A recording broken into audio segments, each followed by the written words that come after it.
Hi friends, ಇದು ಮಸ್ತ್ ಮಗ ಚಾನಲ್ನ ಇಂಟರ್ನ್ಯಾಷನಲ್ ಬುಲೆಟಿನ್ ಸುತ್ತು ಜಗತ್ತು. ನಾನು ಅಮರ್ ಪ್ರಸಾದ್. ದಕ್ಷಿಣ ಅಮೆರಿಕ ರಾಷ್ಟ್ರ ಕೊಲಂಬಿಯಾದಲ್ಲಿ ಭೀಕರ ಭೂಕಂಪ ಉಂಟಾಗಿ ಸಾಕಷ್ಟು ಸಾವು ನೋವು ಉಂಟಾಗಿದೆ. ಸೋಮವಾರ ಕೊಲಂಬಿಯಾದ ಚೋಕೋ ಪ್ರದೇಶದಲ್ಲಿರೋ ಸ್ಯಾನ್ ಜೋಸ್ ಡೆಲ್ ಪಾಲ್ಮಾರ್ ಅನ್ನೋ ಕಡೆ 7.4 ತೀವ್ರತೆಯ ಪ್ರಬಲ ಭೂಕಂಪ ಉಂಟಾಗಿದೆ. 132 ಜನ ಪ್ರಾಣ ಕಳ್ಕೊಂಡಿದ್ದಾರೆ. 570ಕ್ಕೂ ಅಧಿಕ ಜನ ಗಾಯಗೊಂಡಿದ್ದಾರೆ. 2700ಕ್ಕೂ ಅಧಿಕ ಜನ ಕಾಣೆಯಾಗಿದ್ದಾರೆ. ಸಾವಿನ ಸಂಖ್ಯೆ ಹೆಚ್ಚಾಗೋ ಭೀತಿ ಇದೆ. 16 ಕಟ್ಟಡಗಳು ಬಿದ್ದು ಹೋಗಿಬಿಟ್ಟಿವೆ. 86ಕ್ಕೂ ಅಧಿಕ ಬಿಲ್ಡಿಂಗ್ಗಳು ಕುಸಿದು ಹೋಗಿರೋ ಮಾಹಿತಿ ಇದೆ. ಕಟ್ಟಡದ ಅವಶೇಷಗಳ ಅಡಿ ಕೂಡ 106,000 ಜನ ಸಿಕ್ಕಾಕೊಂಡಿದ್ದಾರೆ.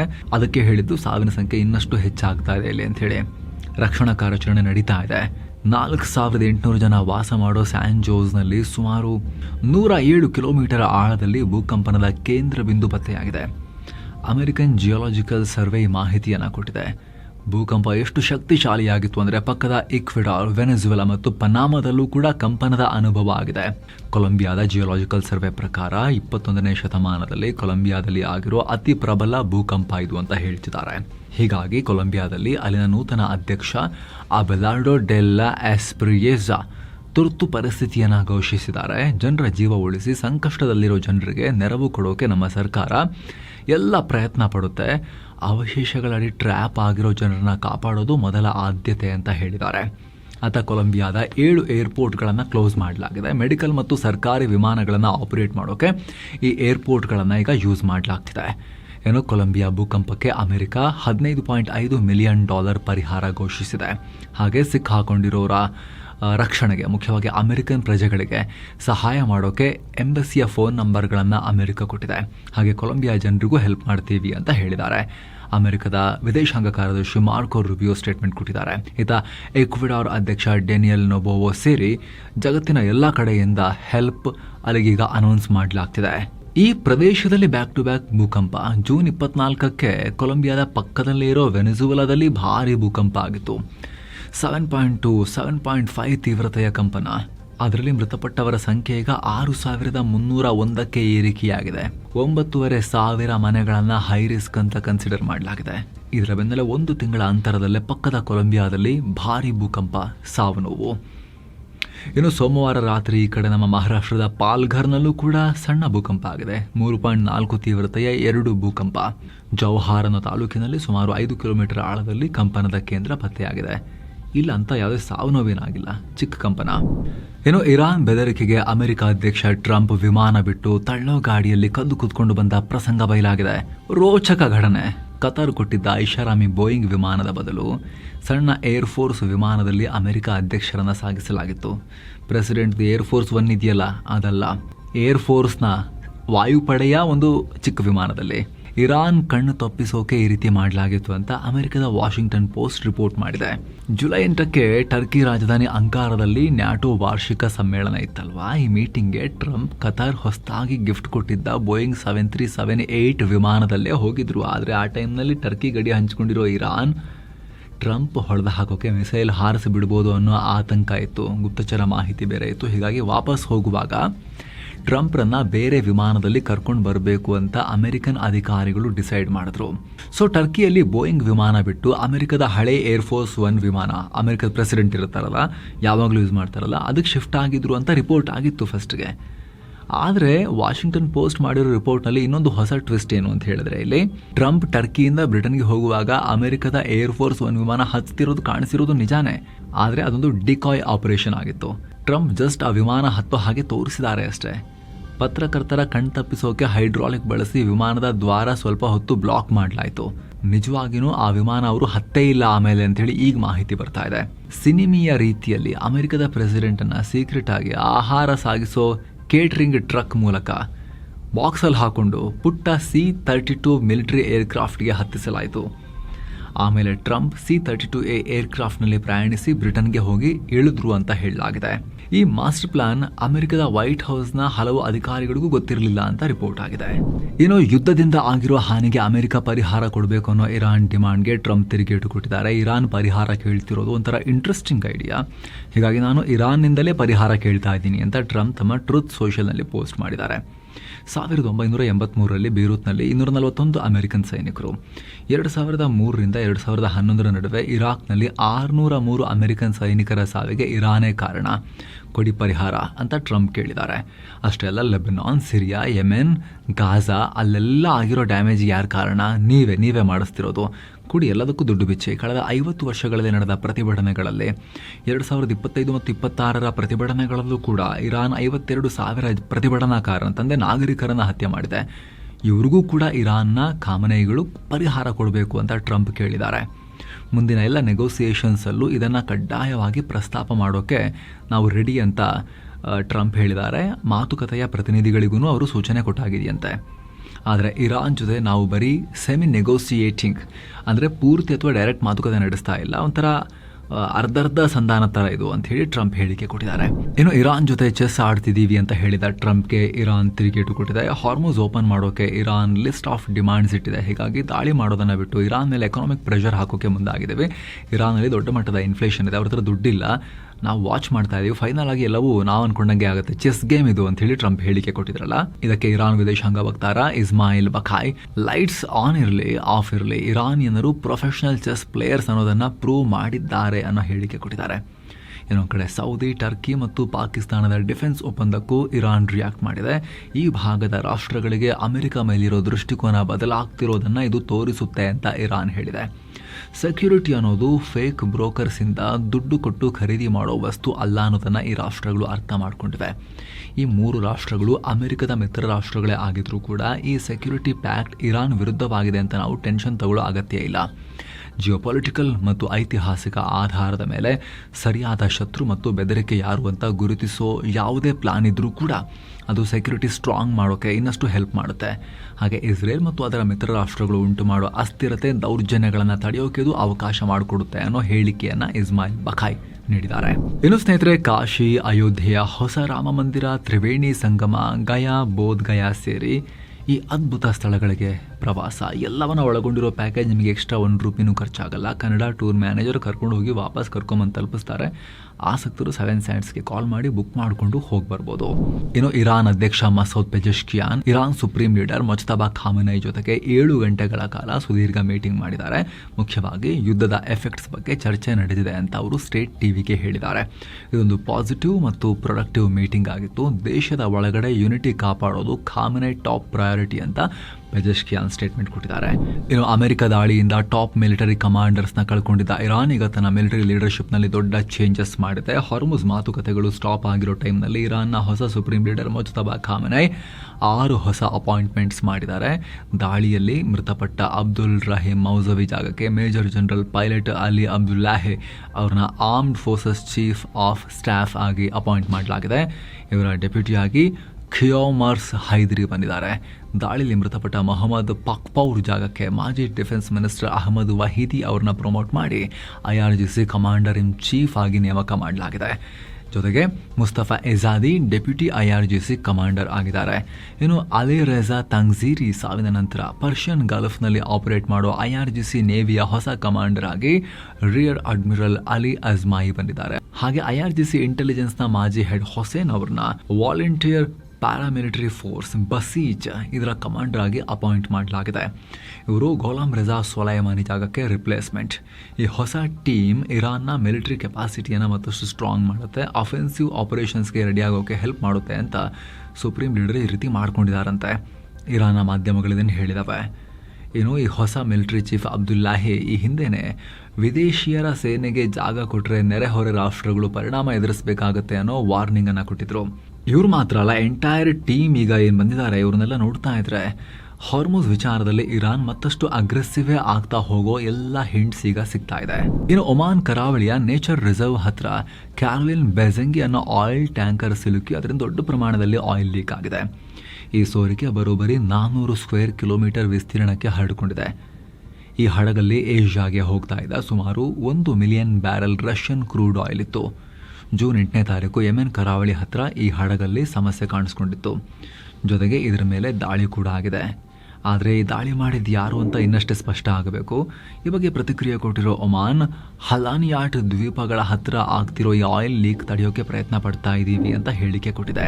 ಇನ್ನು ಮಿಡಲ್ ಈಸ್ಟ್ ನಲ್ಲಿ ಜಾಗತಿಕ ಉದ್ವಿಗ್ನತೆ ಮುಂದುವರೆದಿರೋ ಹಿನ್ನೆಲೆಯಲ್ಲಿ ಜಾಗತಿಕ ಕಚ್ಚಾ ತೈಲ ಬೆಲೆ ಏರಿಕೆಯಾಗ್ತಾ ಇದೆ. ಸುತ್ತು ಜಗತ್ತು ರೆಕಾರ್ಡ್ ಮಾಡೋ ಟೈಮ್ನಲ್ಲಿ ಬ್ರೆಂಟ್ ಕ್ರೂಡ್ ಆಯಿಲ್ ಪ್ರೈಸ್ ಪ್ರತಿ ಬ್ಯಾರಲ್ಗೆ $88 ಆಸುಪಾಸಲ್ಲಿತ್ತು. ಇನ್ನು ಮಿಡಲ್ ಈಸ್ಟ್ ನಲ್ಲಿ ಇಸ್ಲಾಮಿಕ್ ನ್ಯಾಟೋ ಬಗ್ಗೆ ಬಹಳ ಚರ್ಚೆ ನಡೀತಾ ಇದೆಯಲ್ಲ, ನಿಜಕ್ಕೂ ಇದು ಅಮೆರಿಕದೇ ಪಿತೂರಿನ? ಹೀಗೊಂದು ಅನುಮಾನ ಈಗ ಜಗತ್ತಲ್ಲಿ ನಡೀತಾ ಇದೆ. ಇತ್ತೀಚೆಗಷ್ಟೇ ಪಾಕ್, ಸೌದಿ ಹಾಗೂ ಟರ್ಕಿ ಸೇರಿ ಮೆಕ್ಕಾ ಒಪ್ಪಂದಕ್ಕೆ ಸೈನ್ ಹಾಕಿದ್ರು. ಅಂದರೆ ಈ ಮೂರರಲ್ಲಿ ಯಾವುದೇ ಒಂದು ರಾಷ್ಟ್ರದ ಮೇಲೂ ದಾಳಿ ಆದರೆ ಅದು 3 ರಾಷ್ಟ್ರಗಳ ಮೇಲಿನ ದಾಳಿ ಅಂತ ಲೆಕ್ಕ. ಆದರೆ ಪಾಕಿಸ್ತಾನವನ್ನು ಇರಾನ್ ವಿರುದ್ಧ ಎತ್ತಿ ಕಟ್ಟಿ ಯುದ್ಧಕ್ಕೆ ದೂಡೋಕೆ ಖುದ್ದು ಅಮೆರಿಕವೇ ಮಾಡಿರೋ ದೊಡ್ಡ ಸಂಚು ಇದು ಅಂಥೇಳಿ ಗಂಭೀರ ಆರೋಪ ಇದೆ ಈಗ. ಪಾಕ್ನ ಶಿಯಾ ಧರ್ಮಗುರು ಆಘಾದ್ ಸೈಯದ್ ಜವಾದ್ ನಖ್ವಿ ಈ ರೀತಿ ಸ್ಟೇಟ್ಮೆಂಟ್ ಕೊಟ್ಟಿದ್ದಾರೆ. ಇದರ ನಡುವೆ ಪಾಕ್, ಸೌದಿ, ಟರ್ಕಿ ರಾಷ್ಟ್ರಗಳ ಒಕ್ಕೂಟಕ್ಕೆ ಇನ್ನಷ್ಟು ಮುಸ್ಲಿಂ ರಾಷ್ಟ್ರಗಳು ಸೇರ್ಪಡೆಯಾಗೋಕೆ ರೆಡಿಯಾಗಿವೆ. ಈಜಿಪ್ಟ್, ಕತರ್, ಕುವೈತ್, ಜೋರ್ಡನ್ ಹಾಗೂ ಸಿರಿಯಾಗಳು ಕೂಡ ಇದಕ್ಕೆ ಸೇರ್ಕೋಬಹುದು ಅನ್ನೋ ಚರ್ಚೆ ಕೂಡ ಈಗ ನಡೀತಾ ಇದೆ. ಅತ್ತ ಇಸ್ರೇಲ್ ಮೇಲೆ ದಾಳಿ ಮಾಡೋಕೆ 2 ಅರಬ್ ರಾಷ್ಟ್ರಗಳು ಪ್ಲಾನ್ ಮಾಡ್ತಿವೆ ಅಂತ ರಿಪೋರ್ಟ್ಸ್ ಬಂದಿವೆ. ಚಾನೆಲ್ 12 ರಿಪೋರ್ಟ್ ಮಾಡಿರೋ ಪ್ರಕಾರ 2 ರಾಷ್ಟ್ರಗಳು ಇಸ್ರೇಲ್ ಜೊತೆ ಫೇಕ್ ಡಿಪ್ಲೊಮ್ಯಾಟಿಕ್ ಅಗ್ರಿಮೆಂಟ್ ಸೈನ್ ಮಾಡಿ ಇಸ್ರೇಲ್ನ ಯಾಮಾರಿಸಿ ಸೇಫ್ ಫೀಲ್ ಬರೋ ಥರ ಮಾಡೋಕೆ ಪ್ಲಾನ್ ಮಾಡಿವೆ. ಆಮೇಲೆ ಯಾವುದೇ ಉದ್ವಿಗ್ನತೆ ಇಲ್ಲದೆ ಇಸ್ರೇಲ್ ಕಣ್ಣಿಗೆ ಮಣ್ಣೆರಚಿ ತಮಗೆ ಬೇಕಾದ ಟೈಮ್ನಲ್ಲಿ ದೊಡ್ಡ ಅಟ್ಯಾಕ್ ಮಾಡೋದು ಈ ರಾಷ್ಟ್ರಗಳ ಲೆಕ್ಕಾಚಾರ. ಚಾನೆಲ್ 12 ಪ್ರಕಾರ ಒಂದು ಅರಬ್ ರಾಷ್ಟ್ರದ ಅಧಿಕಾರಿಗಳು ಇನ್ನೊಂದು ರಾಷ್ಟ್ರದ ಅಧಿಕಾರಿಗಳನ್ನು ಕಾಂಟ್ಯಾಕ್ಟ್ ಮಾಡಿ ಪ್ಲಾನ್ಗೆ ಕೈ ಜೋಡಿಸೋಕೆ ಹೇಳಿದಾರಂತೆ. ಆದರೆ ಆ ರಾಷ್ಟ್ರಗಳು ಯಾವುವು ಅನ್ನೋದು ಇನ್ನಷ್ಟೇ ರಿವೀಲ್ ಆಗಬೇಕು. ಅಕ್ಟೋಬರ್ 7, 2023ರಲ್ಲಿ ಇಸ್ರೇಲ್ ಮೇಲೆ ನಡೆದ ಅಟ್ಯಾಕ್ನ ಕಾಪಿ ಮಾಡಿ ಈ ಹೊಸ ಪ್ಲಾನ್ ಮಾಡಲಾಗ್ತಿದೆ. ಆದರೆ ಇದು ಅದಕ್ಕಿಂತಲೂ ದೊಡ್ಡ ಲೆವೆಲ್ನಲ್ಲಿ ಇರುತ್ತೆ ಅಂತ ಹೇಳ್ತಿದ್ದಾರೆ. ಯಾಹ್ಯಾ ಸಿನ್ವಾರ್ ನೇತೃತ್ವದ ಹಮಸ್ ಕೂಡ ವರ್ಷಗಳ ಕಾಲ ನಮಗೆ ಯುದ್ಧ ಬೇಡ ಅಂಥೇಳಿ ಇಸ್ರೇಲ್ನ ನಂಬಿಸಿ ಆಮೇಲೆ ಸಡನ್ ಆಗಿ ಡೆಡ್ಲಿ ಅಟ್ಯಾಕ್ ಮಾಡಿತ್ತು. ಅದೇ ರೀತಿ ಈಗ ಪ್ಲಾನ್ ಮಾಡ್ತಾ ಇದ್ದಾರೆ ಅಂತ ರಿಪೋರ್ಟ್ಸ್ ಈಗ. ಇನ್ನೊಂದು ಕಡೆ ಅಧ್ಯಕ್ಷ ಟ್ರಂಪ್ ಇನ್ನೂ ಹಲವು ರಾಷ್ಟ್ರಗಳು ಅಬ್ರಹಾಂ ಅಕಾರ್ಡ್ಸ್ಗೆ ಸೇರಬೇಕು, ಇಸ್ರೇಲ್ ಜೊತೆ ಸಂಬಂಧವನ್ನು ಸರಿ ಮಾಡ್ಕೋಬೇಕು ಅಂತ ಪುಷ್ ಮಾಡ್ತಿರೋ ಟೈಮ್ನಲ್ಲೇ ಈ ರಿಪೋರ್ಟ್ಸ್ ಬಂದಿರೋದು ಇನ್ನೂ ಇಂಟ್ರೆಸ್ಟಿಂಗ್ ಆಗುತ್ತೆ.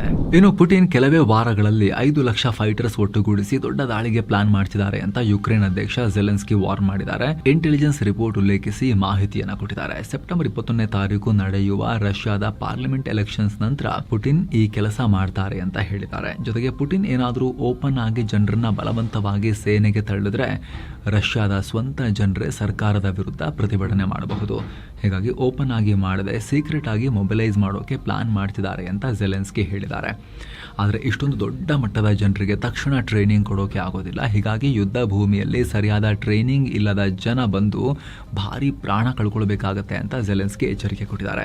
ಇನ್ನೊಂದು ಕಡೆ ಯುಕ್ರೇನ್ ರಷ್ಯಾದ ಭೂಭಾಗದ ಒಳಗಡೆ ನಿರಂತರವಾಗಿ ಅಟ್ಯಾಕ್ ಮಾಡ್ತಿದೆ. ಹೀಗಾಗಿ ಪುಟಿನ್ ನ್ಯೂಕ್ಲಿಯರ್ ವೆಪನ್ನ ಸಣ್ಣ ಪ್ರಮಾಣದಲ್ಲಾದರೂ ಯೂಸ್ ಮಾಡೋ ಹಂತಕ್ಕೆ ಹೋಗಬಹುದು ಅಂತ ಟರ್ಕಿ ವಿದೇಶಾಂಗ ಸಚಿವ ಹಕನ್ ಫಿಡಾನ್ ಎಚ್ಚರಿಕೆ ಕೊಟ್ಟಿದ್ದಾರೆ.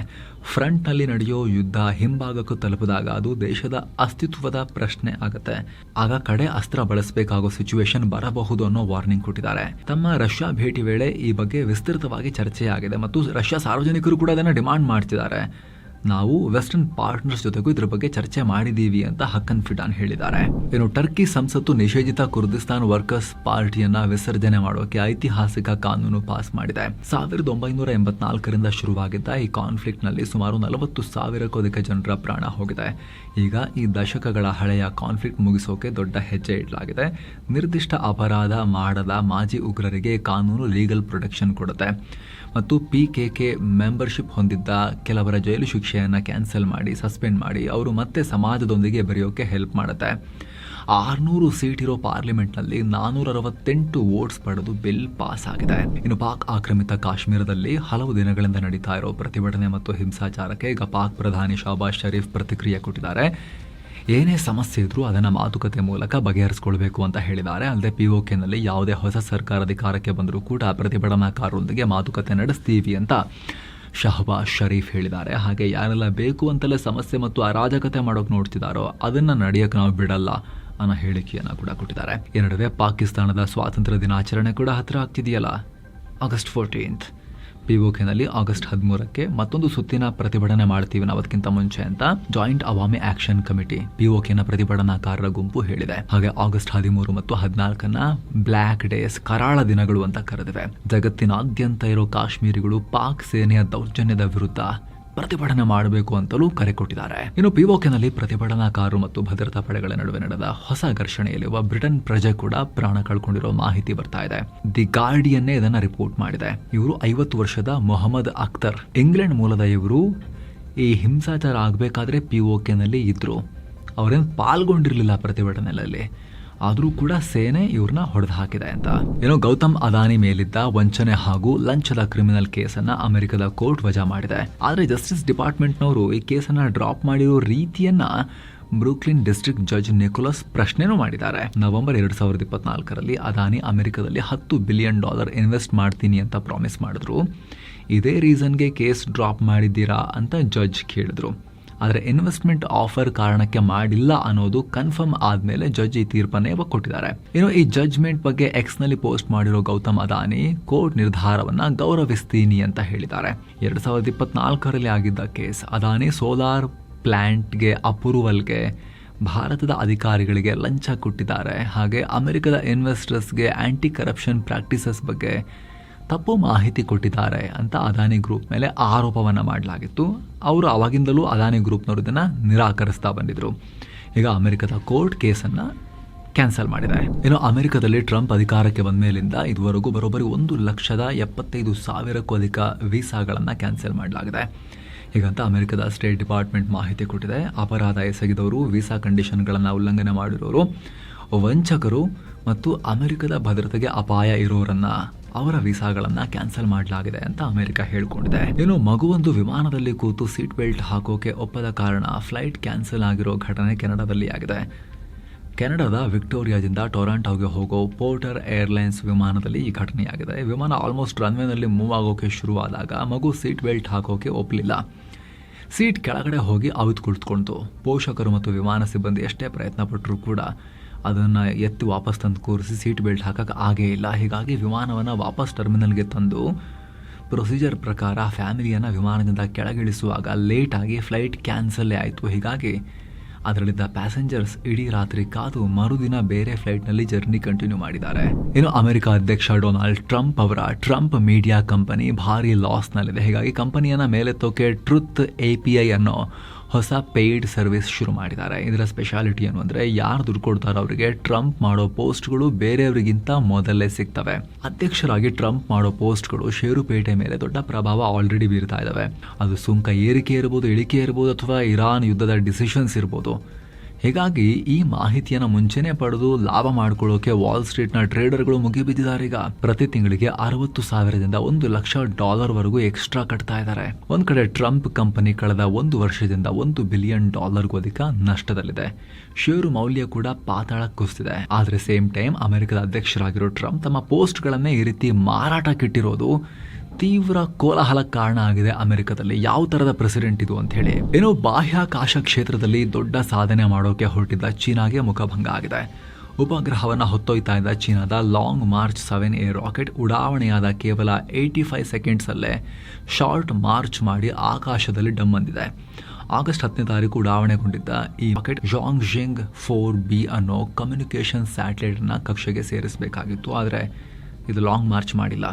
ವಿಶೇಷ ಅಂದರೆ ಸ್ಫೋಟದ ವಿಡಿಯೋಗಳು ವೈರಲ್ ಆಗ್ತಿದ್ದ ಹಾಗೆ ಚೈನಾ ಸರ್ಕಾರ ಅದನ್ನು ಡಿಲೀಟ್ ಮಾಡಿಸಿ ಸುದ್ದಿಯನ್ನು ಮುಚ್ಚಾಕೋಕೆ ಟ್ರೈ ಮಾಡಿದೆ. ಸೈಂಟಿಫಿಕ್ ಎಕ್ಸ್ಪೆರಿಮೆಂಟ್ಸಲ್ಲಿ ಈ ಥರದ್ದು ಆಗುತ್ತೆ. ಹಲವಾರು ಬಾರಿ ಪ್ರಯತ್ನ ಪಟ್ಟು ಆಮೇಲೆ ಸಕ್ಸಸ್ ಸಿಗೋದು. ಅದನ್ನು ಮುಚ್ಚಾಕಕ್ಕೆ ಯಾಕೆ ಪ್ರಯತ್ನ ಪಡ್ತಾರೋ ಗೊತ್ತಿಲ್ಲ ಇವರು. ಈ ಘಟನೆಗೆ ಸ್ಪೇಸ್ ಎಕ್ಸ್ನ CEO ಎಲಾನ್ ಮಸ್ಕ್ ಕೂಡ ರಿಯಾಕ್ಟ್ ಮಾಡಿದ್ದಾರೆ. ರಾಕೆಟ್ ಉಡಾವಣೆ ಅನ್ನೋದು ನಿಜಕ್ಕೂ ಅತಿ ಕಷ್ಟದ ಕೆಲಸ ಅಂತ ಹೇಳಿದ್ದಾರೆ. ನಿಜ, ಅದು ಚೈನಾದಾಗಿದೆ ಅಂತೇಳಿ ನಾವು ಸಂಭ್ರಮ ಪಡಬೇಕಾಗಿರೋ ವಿಚಾರ ಏನಲ್ಲ ಇದು. ಎಲ್ಲ ರಾಷ್ಟ್ರಗಳಲ್ಲೂ ಈ ರೀತಿ ಸಮಸ್ಯೆ ಆಗುತ್ತೆ. ಆದರೆ ಚೈನಾದವರು ದೊಡ್ಡ ಅವಮಾನ ಅನ್ನೋ ಥರದಲ್ಲಿ ಅದನ್ನು ಮುಚ್ಚಿ ಹಾಕೋಕ್ಕೆ ಟ್ರೈ ಮಾಡೋದು, ಏನೋ ದೇಶದ ಮರ್ಯಾದೆ ಹೋಗುತ್ತೆ ಅನ್ನೋ ಥರದಲ್ಲಿ ಬಿಂಬಿಸೋಕ್ಕೆ ಟ್ರೈ ಮಾಡೋದು, ಒಂಥರ ಈ ಡಿಕ್ಟೇಟರ್ಶಿಪ್ ಥರ, ಕಮ್ಯುನಿಸ್ಟ್ ಡಿಕ್ಟೇಟರ್ಶಿಪ್ ಅಲ್ವಾ, ಮೈಂಡ್ ಸೆಟ್ಟು ಹಾಗೆ ಇದೆ ಅವ್ರದ್ದು. ಏನೋ AI ಜಗತ್ತಿನ ದೈತ್ಯ ಎನ್ವಿಡಿಯಾ ಹೊಸ ಇತಿಹಾಸ ಸೃಷ್ಟಿಸೋಕೆ ಮುಂದಾಗಿದೆ. ಬೃಹತ್ AI ಡೆವಲಪ್ಮೆಂಟ್ಗಾಗಿ ವಾಲ್ ಸ್ಟ್ರೀಟ್ನ 6 ಪ್ರಮುಖ ಹಣಕಾಸು ಸಂಸ್ಥೆಗಳೊಂದಿಗೆ ಎನ್ವಿಡಿಯಾ ಕೈ ಜೋಡಿಸಿದೆ. ಬ್ಲ್ಯಾಕ್ ರಾಕ್, ಗೋಲ್ಡ್ಮನ್ ಸ್ಯಾಕ್ಸ್ನಂಥ 6 ದಿಗ್ಗಜ ಸಂಸ್ಥೆಗಳ ಮೂಲಕ ಬರೋಬ್ಬರಿ $500 ಬಿಲಿಯನ್ ಬಂಡವಾಳ ಸಂಗ್ರಹಿಸೋಕೆ ಪ್ಲ್ಯಾನ್ ಮಾಡ್ತಾ ಇದೆ. ಈ ಒಟ್ಟು ಅಮೌಂಟ್ನಲ್ಲಿ $125 ಬಿಲಿಯನ್, 25% ಅದನ್ನು ನಾವೇ ಹಾಕ್ತೀವಿ ಅನ್ನೋದನ್ನು ಕೂಡ ಎನ್ವಿಡಿಯಾ CEO ಜೆನ್ಸನ್ ಹುವಾಂಗ್ ಹೇಳಿದ್ದಾರೆ. ಪ್ರಪಂಚದಾದ್ಯಂತ ದೊಡ್ಡ ದೊಡ್ಡ ಡೇಟಾ ಸೆಂಟರ್ಗಳನ್ನು ಕಟ್ಟೋದು ಹಾಗೂ ಸ್ಟಾರ್ಟಪ್ಗಳಿಗೆ ಈಸಿಯಾಗಿ AI ಸೌಲಭ್ಯ ಸಿಗುವಂತೆ ಮಾಡೋದು ಇದರ ಮುಖ್ಯ ಉದ್ದೇಶ ಅಂತ ಅವ್ರು ಹೇಳಿದ್ದಾರೆ. ಸೊ ಫ್ರೆಂಡ್ಸ್, ಇದಾಗಿತ್ತು ಇವತ್ತಿನ ಜಗತ್ತಿನ ಸುತ್ತಾಟ. ಸ್ನೇಹಿತರೆ, ಕಡೆದಾಗಿ ನಿಮ್ಮಲ್ಲಿ ಒಂದು ಮನವಿ, ವಿಡಿಯೋ ಕೆಳಗಿರೋ ಜಾಯಿನ್ ಬಟನ್ ಮೂಲಕ ಆಸಕ್ತ ವೀಕ್ಷಕರು ನಮ್ಮ ಚಾನಲ್ಗೆ ಮೆಂಬರ್ಸ್ ಆಗಿ ಜಾಯಿನ್ ಆಗ್ಬೋದು. ಎಲ್ಲ ಮೆಂಬರ್ ಓನ್ಲಿ ವೀಡಿಯೋಸನ್ನು ಕೂಡ ನೀವು ನೋಡೋಕ್ಕೆ ಶುರು ಮಾಡ್ಬೋದು. ಆಮೇಲೆ ಎಲ್ಲಕ್ಕಿಂತ ಮುಖ್ಯವಾಗಿ ನಿಮ್ಮ ಒಂದೊಂದು ಮೆಂಬರ್ಶಿಪ್ ಕೂಡ ನಮ್ಮ ಚಾನಲ್ಗೆ ನೀವು ಕೊಡೋ ಅತಿ ದೊಡ್ಡ ಬೆಂಬಲ. ಆಸಕ್ತರು ಜಾಯಿನ್ ಬಟನ್ ಚೆಕ್ ಮಾಡಿ. Thank you so much. ಮತ್ತೆ ಭೇಟಿ ಆಗ್ತಿರೋಣ ಸ್ನೇಹಿತರೆ. ನಮಸ್ಕಾರ.